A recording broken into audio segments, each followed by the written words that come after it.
حضرت شاہ نقش بند بخاری علیہ رحمہ نقش بندیوں کے امام ہیں، سرخیل ہیں، امام ہیں، مرشد ہیں۔ آپ کابل میں تشریف لائے تو بادشاہ کے گھر میں کام کرنے والی ایک خاتون آپ سے روحانی نسبت قائم کر لیتی ہے۔ بہت سارے لوگ تھے جو ہجوم میں آپ سے نسبت قائم کر رہے تھے، تو اس کی نسبت بھی قائم ہو گئی۔ تو وہ سیدھی سادھی خاتون تھی، اس نے پوچھا کہ یہ جو پیران عظام ہیں ان سے نسبت قائم کرنے کا کیا فائدہ ہوتا ہے؟ تو کہا یہ دنیا آخرت کی برکتیں ملتی ہیں اور اوکھے ویلے کم بھی آ جاتے ہیں۔ ساری کہانی ہے۔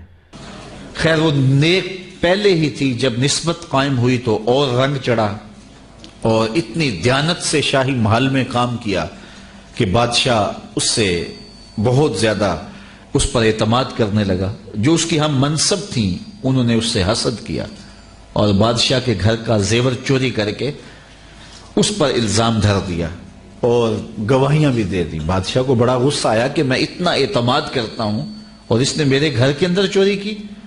اس نے کوئی بات سنے بغیر کہا کہ اس کو لے جاؤ اور محل کی چھت سے اوپر گرا دو تاکہ باقیوں کو عبرت ہو جائے کہ بادشاہوں کے گھر کتنے مقدس ہوتے ہیں اور وہاں ایسی حرکتیں نہیں کی جاتی۔ اس نے چیخ کے کہا میں نے چوری نہیں کی، لیکن اس کی کون سنتا؟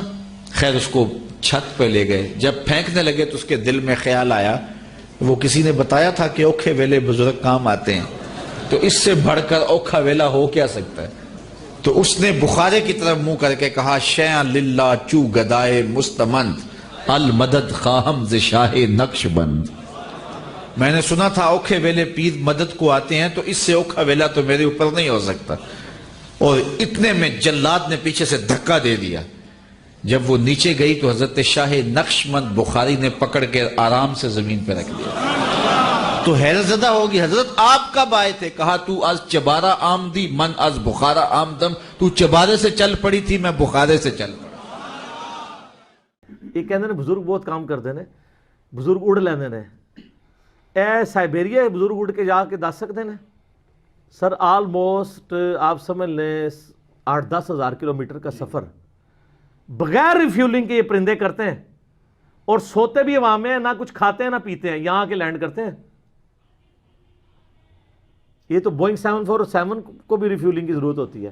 یہ تو کہتے ہیں بزرگ، میں کہنا اللہ تعالیٰ نے جو پرندے بنائے نے انہوں نے برابر نہیں کوئی ہو سکتا۔ تو بزرگ کہتے ہیں دیکھیں جی وہ موبائل دور سن سکتا ہے، بزرگ کیوں نہیں سن سکتے؟ ادھر میں جواب دیتا ہے پھر اللہ سے بولتا ہوں ویسے تو ضرورت ہی نہیں ہے بزرگوں کو سن کے دسن۔ ستے ہو نا بزرگ تے انہوں نے ماں بہن دی گال نہیں کڈنی، ٹھیک ہے، گال نہیں کڈنی، بس ستے ہو خراٹے لینے، انہوں نے کول کوئی گال کر دینی ہے، پھر بعد انہوں پوچھنا سنی جائے۔ تو اگر نہیں سن رہے تو مرنے تو بعد بھی انہوں نے سننا اس طرح، تو دوروں بھی نہیں سننا، ٹھیک ہے۔ اور کہتے ہیں دیکھیں جی ایک عام آپ گورے کی بنائی ہوئی چیز، سب یہ وہ کہانیاں جذباتی۔ میں نے کہا مجھے یہ بتائیں کہ ایک چڑیا افضل ہے یا ایک عام مسلمان مومن؟ کہتے ہیں مومن مسلمان۔ تو چڑیا تو اڑ سکتی ہے، تو آپ بزرگ تو اڑے نہیں سکیں گے، آپ کا کوئی مرید ہی اڑ کے بتا دے۔ ساری کہانی ہے۔ اچھا یہ ساری چیزیں بعد میں شروع ہوئی ہیں۔ صحابہ کرام کے بارے میں آپ کو آلموسٹ 0 واقعات ملیں گے، حالانکہ ادھر زیادہ ملنے چاہیے تھے۔ وہ زیادہ حقدار تھے کہ ان کو آئے دن زیارتیں ہوئی بھی ہوتی، آئے دن وہ واقعات۔ تو میں اس کو اسی پہ کنکلوڈ کرتا ہوں جو میں ایک اکثر بتاتا ہوں کہ صحیح مسلم میں حدیث ہے، بنو سلمہ نے ارادہ کیا کہ مسجد نبوی قریب شفٹ ہو جائیں۔ نبی الاسلام نے ان کو دیکھا تو آپ فرمایا کیوں؟ ان کا یا رسول اللہ اتنی دور سے چل کے آتے ہیں، جماعت کا مسئلہ ہوتا ہے، تو ہم نے کہا ہم شفٹ ہی ادھر ہو جاتے ہیں۔ آپ فرمایا جتنے قدم چل کے آتے ہو تمہیں ہر قدم پہ نیکیاں ملتی ہیں۔ تو انہوں نے مدینہ شریف میں مسجد نبوی قریب شفٹ ہونے کا ارادہ ترک کر کے واپس اپنے گاؤں میں چلے گئے، اتنے قدم چل کے آئیں گے۔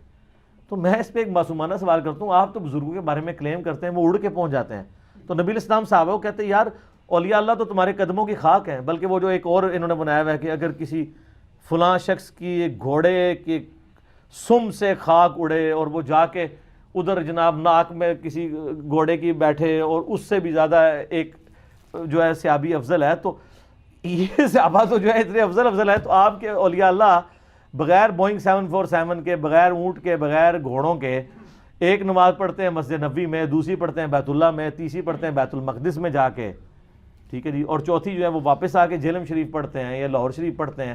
یا کراچی شریف یا اجمیر شریف یا بغداد شریف، تو صحابہ کرام کو تو دماغ میں نہیں تھا کوئی بندہ اڑ سکتا ہے، تو ورنہ کوئی ایسی بات ہونی چاہیے تھی نا، کیونکہ اس زمانے میں لوگ اڑا نہیں کرتے تھے.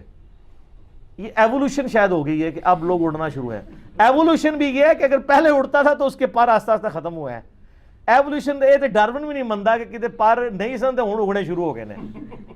یہ وہ ایوولوشن ہے جی ڈارون بھی نہیں منتا. ٹھیک ہے، وہ کہتے ہیں پرندے سن تھلے آئے تو این جو ہے تو یہ جڑی یعنی صوفیاں دی اور مولویاں دی ایوولوشن ہے تو بڑی ڈاڈی ہے. تو اس زمانے میں یہ کوئی باتیں نہیں ہوا کرتی تھی، اسی لیے مذاق بنا ہوا ہے. سب کہانی ہے.